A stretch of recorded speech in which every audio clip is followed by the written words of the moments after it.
किसी जगह की जियोग्राफी का वहाँ पे क्या प्रोडक्ट बन रहा है, वहाँ पे क्या क्रॉप हो रही है, उस पर कुछ ना कुछ असर पड़ता है। और कई बार ये असर काफ़ी डिफरेंट होता है, जिस वजह से वहाँ की वो पर्टिकुलर क्रॉप या पर्टिकुलर कोमोडिटी बाकी क्रॉप से काफ़ी ज़्यादा अलग लगती है। और इसीलिए उसको एक टैग दिया जाता है जिसको हम क्या कहते हैं, जियोग्राफिकल इंडिकेशन टैग। तो जैसे नाम से समझ आ रहा है कि जियोग्राफी, उसकी जो जियोग्राफी है उसको इशारा या इंडिकेट करने के लिए एक टैग दिया जाता है ministry of commerce and industry के द्वारा। तो आज हम लोग कुछ जीआई प्रोडक्ट्स की ही बात करेंगे जो आपके यहाँ पे अप्रैल से लेके मार्च 2024 तक जीआई टैग्स दिए गए हैं। तो कई सारे प्रोडक्ट्स हैं इनमें, तो इनमें क्या कुछ खास बात है तो जल्दी से शॉर्ट में इनको डिस्कस करते हैं। उसके अलावा इस बार आपका उत्तराखंड जो है वहाँ पे एक दिन के अंदर रिकॉर्ड बना कि एक दिन में 18 प्रोडक्ट्स को जीआई टैग दिया गया। तो सबसे पहले हम डिस्कस करते हैं गोवा के बारे में। गोवा वैसे ही फेमस है बट अपनी मैंगोज के लिए भी फेमस है, क्योंकि आपने कभी मुश्किल ही सुना होगा कि 6 से 7 हज़ार रुपीज़ में एक डजन 12 मैंगो भी मिल सकते हैं। तो क्या खास बात है इन मनकुरद मैंगो की? देखिए भाई, प्रोनाउंसिएशन पे नहीं जाना क्योंकि रीजनल है, अलग अलग लैंग्वेज का है, तो थोड़ा सा उसमें वो होता ही है, ठीक है। तो प्राइस इसका इतना ज़्यादा है क्यों? क्योंकि ये राइप फास्ट करता है, ये जल्दी पकता है, इसकी राइपनिंग फास्ट है। ये फरवरी एंड से लेके मार्च की स्टार्टिंग में ही राइप कर जाता है और मार्केट में बहुत जल्दी आता है। और इसका टेस्ट भी थोड़ा सा यूनिक है जो गोवा के लोगों को बहुत पसंद है, और इसी वजह से इसका प्राइस जो है एवरेज 3 से 4 हज़ार तक चला जाता है। अब प्रोडक्शन कम होगा तो प्राइस फिर 6 से 7 हज़ार तक भी जा सकता है, जैसा कि गया था। उसके अलावा दूसरे नंबर पे गोवा का कैश्यू या फिर गोवा का काजू। गोवा में फैनी को पहले ही जीआई टैग मिला हुआ है और इस बार गोवा में काजू को भी उसके यूनिक टेस्ट की वजह से जीआई टैग दिया गया। लद्दाख की बेरी जिसको कहा जाता है लद्दाख सी बकथॉर्न, उसको भी जीआई टैग दिया हुआ है। सबसे खास बात है, एक तो ये बेरी है तो विटामिन सी कंटेंट ज़्यादा होता है, इसका एक आपका खट्टा सा ही टेस्ट आएगा, बेरी है, ठीक है, विटामिन सी कंटेंट भी ज़्यादा है और साथ में मेडिसिनल प्रॉपर्टीज इसमें प्रेजेंट है। और एक और बड़ी बात, लद्दाख में है जियोग्राफी, मतलब वहाँ ये -43 डिग्री टेम्परेचर तक भी टॉलरेट कर सकता है और प्लस में भी 40 डिग्री तक टेम्परेचर को ये टॉलरेट कर सकता है। ये लद्दाख का दूसरा फ्रूट है। इसके अलावा लद्दाख में एप्रीकॉट को भी ऑलरेडी जीआई टैग पहले दिया जा चुका है। भंडारे चिन्नौर राइस ये अपने अरोमा और टेस्ट के लिए फेमस है, महाराष्ट्र का, ठीक है। फिर कन्याकुमारी का मेथी बनाना। कन्याकुमारी का मेथी बनाना में एक तो खास बात है, ये जो आपको दिख रहा है ये ऊपर एक पॉइंटेड जो हो रखा है यहाँ पे, ठीक। दूसरा, इसका टेस्ट थोड़ा सा डिफरेंट है, इसमें एक स्वीट फ्रेग्रेंस आती है, एक मीठी सी खुशबू आती है। उसके अलावा जो इसका टेस्ट है वो थोड़ा सा हनी जैसा, शहद जैसा इसका टेस्ट आता है। तो कन्याकुमारी के मेथी बनाना को भी जीआई टैग दिया गया। उसके अलावा जो ये जम्मू एंड कश्मीर का फेमस राइस है, ये फेमस है। एक तो ये राइस के दाने जो आप देख रहे हो शॉर्ट ग्रेन से, छोटे छोटे से दाने हैं और इससे काफ़ी अच्छा अरोमा स्मेल आती है। अब ये थोड़ा सा लिमिटेड है कि जो फेस्टिवल होते हैं, मैरिजेस वगैरह जब वहाँ पे होते हैं तो जनरली इसको तभी यूज किया जाता है। उसके अलावा हम बात करते हैं, हाँ, ये आपका जो ब्रिंजल है, ये गोवा का ये ब्रिंजल है। गोवा में ब्रिंजल और लेडी फिंगर को, ओखरा को भी जीआई टैग दिया गया। इस ब्रिंजल की खास बात यही है कि ये जो ब्रिंजल है इसके अंदर कुछ मेडिसिनल आयुर्वेदिक प्रॉपर्टीज़ हैं। ये टूथ एक दांत दर्द को ठीक करने के लिए इसका यूज किया जाता है। उसके अलावा गोवा की सतसिरो बहनों ओखरा या फिर भिंडी है जिसको जीआई टैग दिया गया। जैसे कि नाम में पता चल रहा है, इसके जो पोर्ट्स होते हैं वो 7 पोर्ट हैं, जो ऊपर आके यहाँ पे पॉइंट बन जा रहा है, तो ये 7 पोर्ट्स हैं। और इसके साथ साथ जो इसका फ्लावर है वो लीफ, जो 7वीं लीफ है उसके ऊपर इसका फ्लावर आता है, उसी वजह से इसको ये नाम दिया गया है। तो गोवा के 4 प्रोडक्ट्स हमने जीआई टैग के देखे हैं। बिहार की शान मार्चा राइस, ठीक है, चंपारण की शान मार्चा राइस, ये भी अपने अरोमा के लिए फेमस है और साथ में जो ब्लैक पेपर होता है इसका शेप थोड़ा सा ब्लैक पेपर जैसा दिखता है।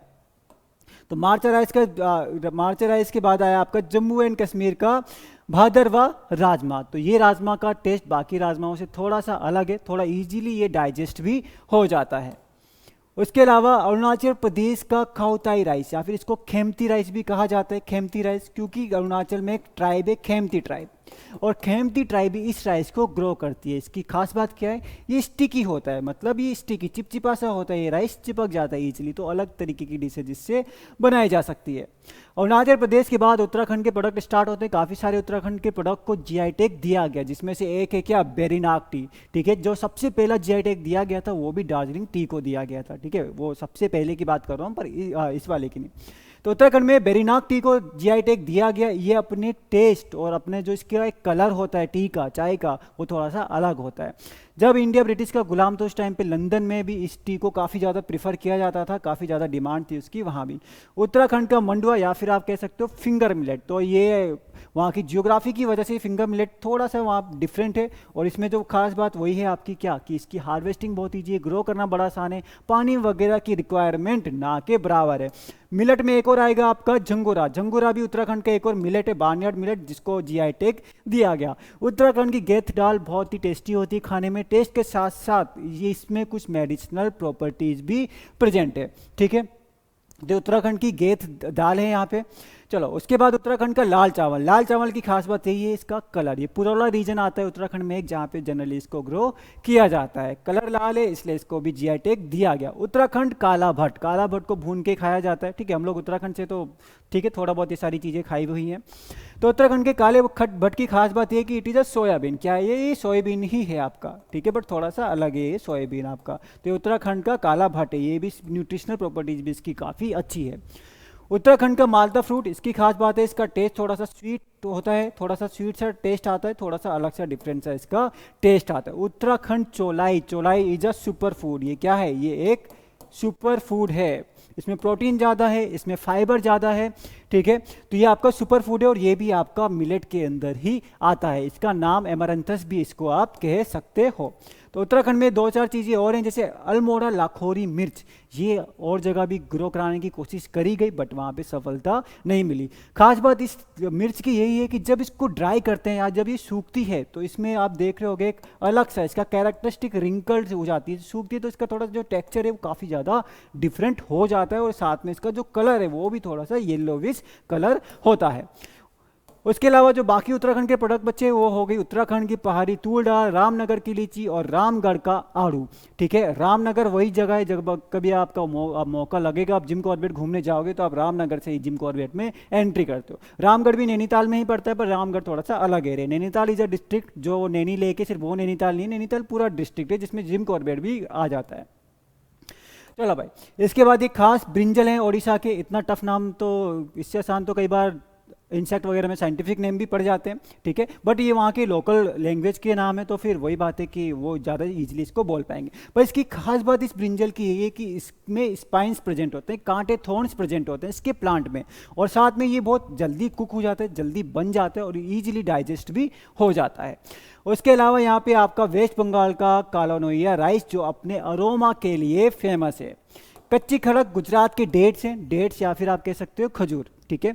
इनकी खास बात है कि इनको खलल स्टेज में क्या करते हैं, हार्वेस्ट करते हैं। खलल मतलब जब आपका डेट राइप होने वाला है, पकने वाला, उससे थोड़ा सा पहले इसको राइप किया जाता है। ज़्यादातर डेट्स में क्या करते हैं कि पूरा राइप होने के बाद भी उसको हार्वेस्ट करते हैं, बट यहाँ पे थोड़ा सा पहले ही उसको राइप कर दिया, हार्वेस्ट कर दिया जाता है। जम्मू एंड कश्मीर का रामबन अनारदाना, अनारदाना मतलब पोमग्रेनेट की सीड्स हैं।